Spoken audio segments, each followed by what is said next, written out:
بسم اللہ الرحمن الرحیم الحمدللہ رب العالمین صلی اللہ علیہ نبی الامی وآلہ وسلم۔ السلام علیکم ورحمۃ اللہ وبرکاتہ۔ آج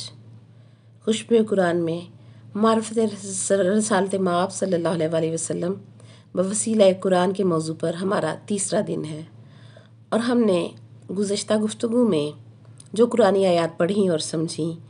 ان آیات کے تحت 3 چیزیں ہم کو سمجھ آئیں کہ نبی پاک صلی اللہ علیہ وآلہ وسلم کی معرفت کے سلسلے میں اللہ تعالیٰ نے نبی پاک کی نورانی حیثیت اور حیات کو بیان فرمایا، نبی کریم صلی اللہ علیہ وآلہ وسلم کے علم کامل کو بیان فرمایا، اور نبی کریم صلی اللہ علیہ وآلہ وسلم کی عصمت یعنی ان کے کردار کی پاکیزگی جو ہے وہ بیان فرمائی کہ خطا یا لغزش سے میرا نبی معصوم ہے۔ یہ تینوں تصور جس کسی کے بھی دل میں پختہ عقیدہ کی صورت میں اتر جائیں، وہ اگر قرآن کی تفسیر کرے گا تو حق تفسیر کرے گا، اگر کسی حدیث کی شرح کرے گا تو حق شرح کرے گا۔ ہم میں سے بہت سے لوگ مدرسوں میں جا کر بھی درس قرآن سن کر بھی یا پھر تفسیریں پڑھ کر بھی مطمئن نہیں ہوتے، کچھ سمجھ نہیں پاتے، اور عام بندہ جو یہ تینوں کام نہیں کر سکتا، اپنی زندگی کی دوڑ دھوپ میں مصروف ہے، نہ کتابیں کھول سکتا ہے، نہ مدرسوں میں وقت دے سکتا ہے، وہ کیا کرے؟ اس کے لیے آسان سا نسخہ ہے کہ ہم سب اپنی اپنی زندگی کے چند مہینے یا سال خود سے یہ سوال کر لیں کہ راہبر رہنما میں نور، علم اور پاکیزگی ہونا ضروری ہے یا نہیں۔ جب ہمارا دل یہ تسلیم کر لے کہ ہم جسے راہبر چنیں وہ نوری بھی ہو، وہ معلم بھی ہو اور وہ معصوم بھی ہو، تو پھر ہر وہ کتاب چھوڑ دیں جو ان تینوں عقیدوں کے خلاف لکھی گئی ہے، اور ہر اس بات کی نفی کر دیں جو ان تینوں عقیدوں کے مقابلے پر آپ کو اور مجھے سننے کو ملتی ہے، کہ اللہ کریم کی منشا اور اس کی چاہت بھی یہ ہے کہ وہ اپنے مصطفیٰ بندوں کو منوائے، کہ اللہ پاک نے فرما دیا ان اللہ اصطفیٰ آدم، کہ بشک اللہ نے آدم کو چن لیا۔ اور پورے واقعے میں آپ غور کریں تو آدم علیہ السلام کو تخلیق کر کے یہ نہ فرمایا کہ پہلے تو مجھے سجدہ کر پھر میں تجھے فرشتوں سے سجدہ کرواؤں گا، بلکہ ان کو خلق فرما کر فرشتوں کو سجدے کا حکم دے دیا۔ پہلے اپنے آدم کو منوایا اور پھر آدم علیہ السلام سے اپنا سجدہ کروایا۔ پہلے آدم علیہ السلام مسجود ملائکہ ہوئے، اور پھر بعد میں آدم علیہ السلام رب کے مسجود ہوئے۔ بین اسی طرح سے رب کریم محمد صلی اللہ علیہ وآلہ وسلم اور آل محمد صلی اللہ علیہ وآلہ وسلم کو منوا کر فرماتا ہے کہ ان کے وسیلے سے مجھے مانو، یہاں تک کہ مشیت الہی میں ہے کہ کوئی مجھے مانے یا نہ مانے، یا کوئی مجھے نہ ماننے والا ہندو، مشرک، مجوسی بھی اگر ہوگا اور ان نفوس قدسیہ سے محبت کر لے گا تو اس کا خاتمہ ایمان پر ہوگا۔ یاد رکھیں، ان ہستیوں کا نوری ہونا، معصوم عن الخطا ہونا اور معلم قرآن ہونا ایک فضیلت تو ہے ہی، مگر اگر حقیقت میں جھانک کر دیکھا جائے تو دراصل یہ تینوں اوصاف اللہ کریم کے دین حق کی ضرورت بھی ہیں۔ اگر یہ ہستیاں عالم نور میں نہ ہوتیں تو اگلوں پچھلوں پر نگاہ کیسے جاتی، اور اگر یہ ہستیاں حاملان علم نہ ہوتیں تو پورے قرآن پاک کا علم اور نور دلوں میں کیسے سماتا، کہ مٹی سے خلق کیا ہوا انسان تو کلام الہی کے علم کا بوجھ نہیں اٹھا سکتا، اور عصمت نہ ہوتی، پاکیزگی یہ کردار نہ ہوتی تو پھر اللہ کے دین میں شک رہ جاتا۔ یہ تینوں چیزیں دین کی ضرورت ہیں کہ دین پہنچانے والے اور دین بچانے والے سب کے سب نوری ہوں، علم کتاب کے حامل ہوں،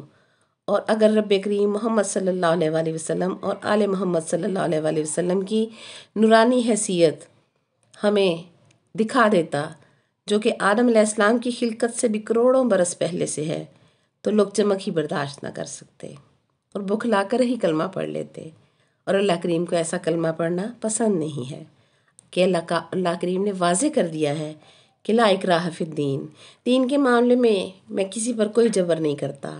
اس نے اپنا آپ بھی جبرن نہیں منوایا، نہ ہی اپنا دین جبرن منواتا ہے، اور نہ ہی وہ اپنے محبوبین جبرن منواتا ہے۔ اللہ کریم کو پسند ہے کہ میرا بندہ دل کی محبت اور ذہن و دماغ کے ارادے سے سوچ سمجھ کر میرے رسول کی دعوت کو قبول کرے، اسی لیے یہ ہستیاں اپنے وجود نوری کے ساتھ حاضر ناظر اور موجود ہیں۔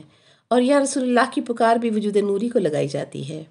کہ اسی وجود نوری کو اللہ کریم نے اولین آخرین پر گواہ مقرر کیا ہے۔ اور یاد رکھیں وجود نوری میں ہی یہ طاقت ہے کہ ایک ہی وقت میں کئی جگہ جا سکتا ہے، کئی جگہ پہنچ سکتا ہے۔ انسانی ٹیکنالوجی دیکھیں، آج کل تو ہر گھر میں یہ تجربہ کیا جا سکتا ہے کہ ایک بندہ پریس کانفرنس کر رہا ہوتا ہے، ایک جگہ موجود ہوتا ہے تو کئی جگہ کئی چینلز پر ایک ہی وقت میں اس کی تصویر، آواز، رنگ ڈھنگ پہنچ رہا ہوتا ہے۔ یہ اس بجلی کی لہروں کی طاقت ہے جو کہ انسان نے خلق کی ہوئی ہے۔ تو سمجھیں کہ اللہ کریم کے چنے ہوئے ان نوری پیکروں میں کتنی طاقت ہوگی، یہ ہمارے تصور میں آ ہی نہیں سکتا کہ یہ ہستیاں اللہ کریم کے جلال، اس کے جمال اور اس کے کمال کی شعائیں ہیں۔ اور شعاع سورج نہیں ہوتی مگر سورج سے الگ بھی نہیں ہوتی، صادر سورج سے ہی ہوتی ہے، اسی لیے سورج سے جدا نہیں ہوتی۔ اور جب شام ہوتی ہے تو یہی شعائیں دوبارہ سورج میں ہی ضم ہو جاتی ہیں۔ اسی لیے میرے رب نے قرآن پاک میں ارشاد فرمایا، یا ایتھا النفس المطمئنہ ارجعی الی ربک راضیۃ مرضیہ، اللہ اکبر، کہ ان نفوس مطمئنہ کا واپس لوٹنا بھی صحن کبریائی میں ہی ہے۔ یاد رکھیں انسانی خیال اور تصور کی رفتار نبوت کے نور کے فیضان کا ایک قطرہ ہے، اور ہم ایک لمحے میں کہ 1000ویں حصے میں اپنے بچپن میں چلے جاتے ہیں، اپنے آباء و اجداد کو یاد کر لیتے ہیں، ان کو اپنے خیال میں لے آتے ہیں۔